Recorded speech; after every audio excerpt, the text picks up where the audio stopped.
We were talking about Leave It to Beaver and that test run. Talk a little bit more about that. What did you see in Jerry Mathers? Did you think he was good? Yeah, but nothing compared to Tony. Wasn't it Tony? No, it was the other one. Jerry was the beaver. Yeah. Well, he didn't ring a bell with me, unfortunately. I worked with him fine and everything, but the other boy, Jerry Mathers. Jerry Mathers, and who was the other? Tony Dow. Tony Dow. Older. Yeah, well, I was right there. He would listen and try so hard, that kid. As a result, he was very good. But it was funny to begin with, thinking that, geez, the poor kid, he can't make it, and he's a big hit. You also directed episodes of the series. You? Me? Yeah, didn't you? Yeah. Oh, yeah. Not too many, but enough. You did that one that's called Ward's Baseball? Yeah. A classic. Do you remember anything about that one? No, I don't. Do you remember working with Joe Conley and Bob Mosher at all? Yes. Yeah, they were very good, very talented men. And have any trouble with dialogue or anything, call them, they come right down and fix it, right now. And also they would have a reading where we would read the script before we started shooting and make any changes we wanted to do. And the same with Tony and Beaver. If Mom and Dad wanted something changed, so we'd do that. Talk a little bit working with Barbara Billingsley. Oh, she's great. Another really first-class lady all the way through. And you, Beaumont? Yeah, same.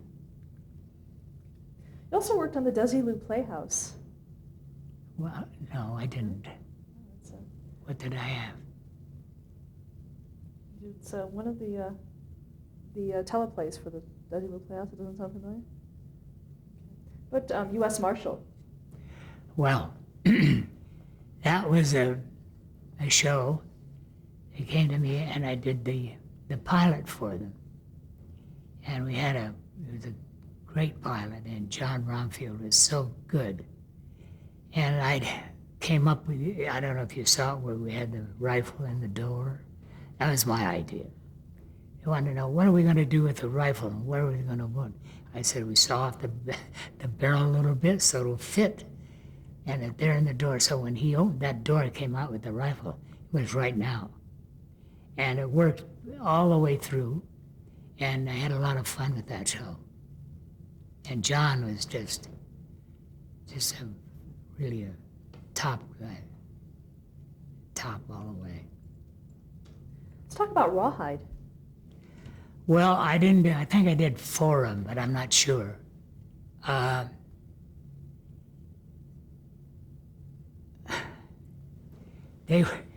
Eric, wasn't it Eric? Eric Fleming, yeah. Yeah. Eric was kind of a character. You didn't much care for him. I didn't. I did the shows, did them fine, and they were thankful. And what's his name? Clint Eastwood? Eastwood. He was okay, but he was beginning then to get the feeling that his, getting too big for his britches. And they were okay. I got along fine. Glad it was over when it was. What about the craft of directing a Western specifically? What was the most important thing to remember when directing a Western? Which side of the horse to get on? No. When you start a Western, number one, in a kidding vein of which side of the horse to get on, so you like this actor. Now, you're being honest with him. You want him to be honest with you, so you ask him, can you ride a horse? Of course I can. And you go, all right, get on it, go out there, turn around and come back. Boy, you never saw so many eggs laid in your life. And ridiculous. All I had to do was honest with me. We put a double in.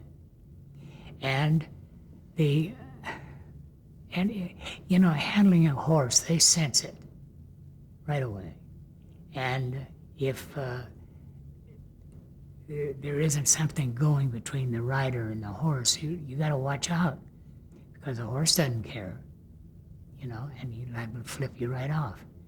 So that I always would take them aside and very quietly question them. And then I would get a double over that looked like, and then they would work together, the double and the rider, and they'd go off someplace. So by the time you were ready to shoot, maybe 2 or 3 days later, the guy could fairly well mount and get off and do the scene. So. Why do you think the Western genre was so popular during that period? What made it Western? Why was it such a popular type of show at that time? Well, you know, even today, as you know what's going on today, the Westerns, many as you can get, it was something that, number one, as a kid, you always wanted to be a cowboy.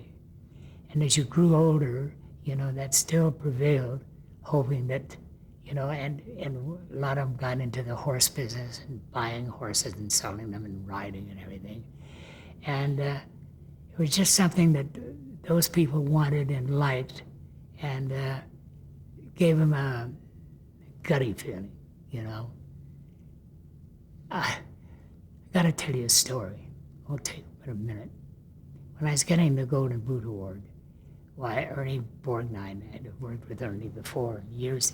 So I was up there, and it was over, and so I said, Ernie has always said to me, Earl, close with a laugh. Whatever you're doing, close with a laugh. So he said, I have to tell you, the scene was way down there, Sammy on horseback, coming up this road, full bore, really going. And you go down like this in a gully, and you come up over here. Now, when you're down there in that gully, you're changing horses. The double's getting off that horse, you're getting on your horse, and you come up this knoll, and we play the scene with Ernie Borgnine. So everything was going great. Racing down this path, double goes down in the gully, and up he comes, and Sammy is on foot. I said, Sammy, he said, Earl, no way that horse. He said, that horse doesn't know a black boy when he sees it. He thinks I'm a bear. They had the whole crew flat on the ground. It took us 45 minutes to get organized, just because Sammy is so funny. But to see this little guy come up in his shafts and cowboy hat, saying, Earl, that horse doesn't know a black boy. They said, and you can cut it out or do whatever. But let's go into Laramie. Yeah. With John Smith and Robert Fuller. Yeah, and Brown. And Hoagie Carmichael. Yeah. God, Hoagie Carmichael disappeared one night. We're going all over the set to try and find him. Can't find him anywhere. And when I say we combed Universal lot, we did. He's inside in a projection room watching the last show. Nobody knew he'd gone there. No projection knew he was in there. Nothing. But the other guys were fine. It worked out real well. They get a little ambitious now and then. And Neville Brand in that one? Not in Laramie. Okay. Smith? He was in Laredo. That's it, yeah. Did you direct Laredo too? Yeah, you're the pilot. Didn't I? How was that experience for you? Boy, old Neville can put you through the paces. He gets loaded. Bad news. But then, you know, you can snap out of it enough to get the scene, maybe. And I liked him, I enjoyed him. And he worked fine, but he would get that flit going. And you never knew what was going to happen. As a director, how did you handle, say, an actor who got drunk or? Well, again, Karen, I don't know, I guess that was a way about me where I would take them quietly aside. I didn't bawl them out or yell, or become one of those, throw the script down or anything like that. I just would, talk like you and I are talking right now with a motive behind it that, come on, Neville, you're doing this and that, and it needs to come out. Okay, Earl, okay, and then bam, snap it right now. And he worked, he tried hard, he wasn't, had a great face and a great voice, but you really have to feel your way around. You can't say, this is it. No, you got to ease into that. And it worked. I can't really say that it worked all the time, but you got a feeling how it worked and would pass it on to them. And it did work. One of the things that going on at this time was the Blacklist. Do you have any memories of the Blacklist as a No. director? Who? As a director, did you have any memories of the Blacklist? Did you know what was happening at the time? No.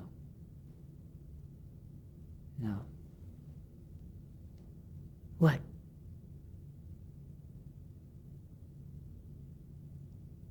No. What was the question again? About the Blacklist. Oh, no. I did not have anything to do with it other than I was an assistant, and the people that were put into that list was heartbreaking because you knew them well, you worked with them well, and then this come out like that was a mind blower. And just some of the top people that I had worked with said it comes out was really kind of a mind blower. That's all I can say. The nicest person in the world might have been you. I'll tell you an incident. The script clerk we had been in the Army, and I had just gotten out of the Navy and was back on the show as an assistant. And she said, Earl, you gotta join this, not the American Legion, but something like that. And it's only $1. And I said, no way. I've had all the military I want the rest of my life. So forget me. That was it. Had I given her $1, I would have been a member. Just like that, and that easy. Boy, was I lucky. Do you remember it going on during the time? Did directors have to clear actors and things Oh, like yeah. And to cast the show, this one gal was going to, you're going to play the part, wanted you for the part of Karen Bellamy. Okay, they checked the ballot. They come back, no, we can't use her. Or, yeah, she's okay. But they made a very definite point of checking everybody and really checking. Who did the checking? Casting gal, in this case, we were doing a show and she had to cast the whole show. And she'd bring in people, but she'd bring in people that sounded good, then they'd check, go through another process, and no, it couldn't work, or he couldn't work. Sorry, go on. No, Do you remember when that ended? no. But it was bad times, really bad times. Let's talk about McHale's Navy. That was another show that you Ooh. directed. That was so good.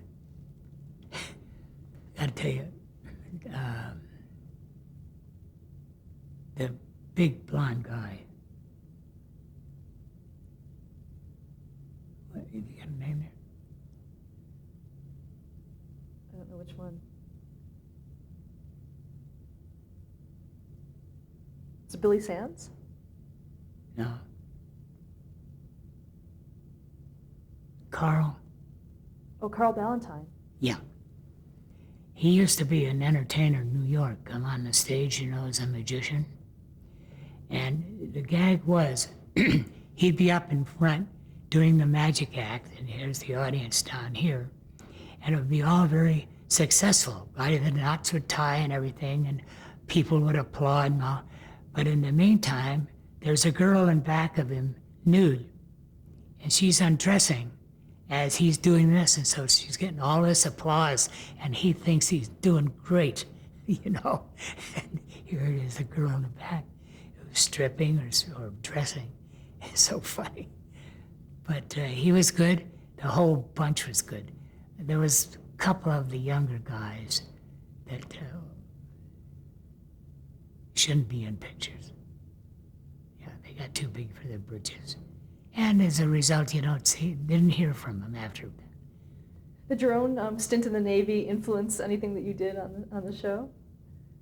No. How was Ernest Borgnine to direct? Ernie, just like you and I are talking, just a cinch. So great. Karen, to me, I don't think you could come up with right now an actor that can do what Ernie can do. He would say, Ernie, you gotta have a laugh here somehow. He gives you a laugh, tears, you name it, he'll give it to you right now. Oh no, there's a talent that we haven't had and we don't have today. Don't have anybody that can compete with that. I'd like to say I could give you one or two. I can't. How about Joe Flynn? He's good. Oh yeah, he was a lot of fun. He would occasionally get uptight about a script or something and discuss it or get uptight about it, and he'd work it out again. But all in all, I've had a lot of fun and haven't had any problems to amount to anything. How about Tim Conway? He's on that show. He's great. Yeah. He's good. Funny stuff. And then back to Westerns, you did The Virginian. Yeah. Now you were doing a lot of different shows, all different genres and types. How are you getting these jobs? Agent. He would know when I was going to finish this particular show. So he would be out ahead of me finishing, maybe a week, 2 weeks, a month, so that when I finished, I had one to go to. Movie to go. I was kept busy. Did you have a preference as to what kind of show you wanted to do? I like comedy, liked it a whole lot, and felt that I knew comedy. And fortunately, I did everything, from heavy drama to, and then ended up with the Westerns because I liked them. And I was good at them because I was a horsebacker. And I could talk to you as an actress and me as a horsebacker, tell you what to do. So that worked out. And I got to going so much, I thought, geez, that's all I'll ever do is Westerns. But it didn't work that way. I bounced back and forth. So would you say you were working pretty much all the time? Yeah. Did you have a lot of free time or Very little. take vacations? No. I tell you what happened. I got so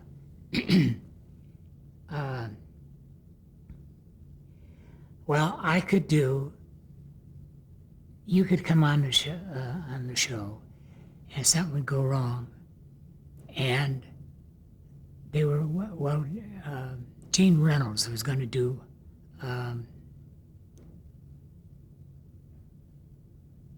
Monsters Go Home. And Gene had a problem, so they took him off and put me on. And the result was, that was one of the toughest shows I ever did, because it never stopped. Some gag was in it. Race cars, we had everything. And they called me at noontime and said, Earl, we want you to go out to Paramount Ranch and take over and start the show. So I went out there and I did the whole show I never had a preparation day. I just went right into it. And that same thing happened again, a couple of other times. I could do it. It would. You mentioned beaver producers, Oh, Connolly Motion. Connolly Mosher. They were having a problem, so they called me and he said, "I want you to read the script and go out and start shooting." Well, I did, and I was able to do that, which I was grateful for because it helped a lot of people, but it helped me too. Who was your agent? Herb Tobias, Goldstone Tobias at the time, and then Herb is, the one that raised him died, and so you had just Herb Tobias, who was very good, kept me going. Okay, we're talking about the Virginian. Oh yeah, that had a good cast in that. Those three guys, Doug McClure, James Drury, E.J. Cobb. Jacob. Good people. And we had pretty good shows, scripts. And fortunately, they were all very apt at writing, stunts, stuff like that. It was a good show. I enjoyed doing those.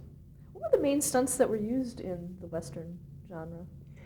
When you come up alongside, you're on a horse and you come alongside one, it's the transfer. You go from your horse to that horse.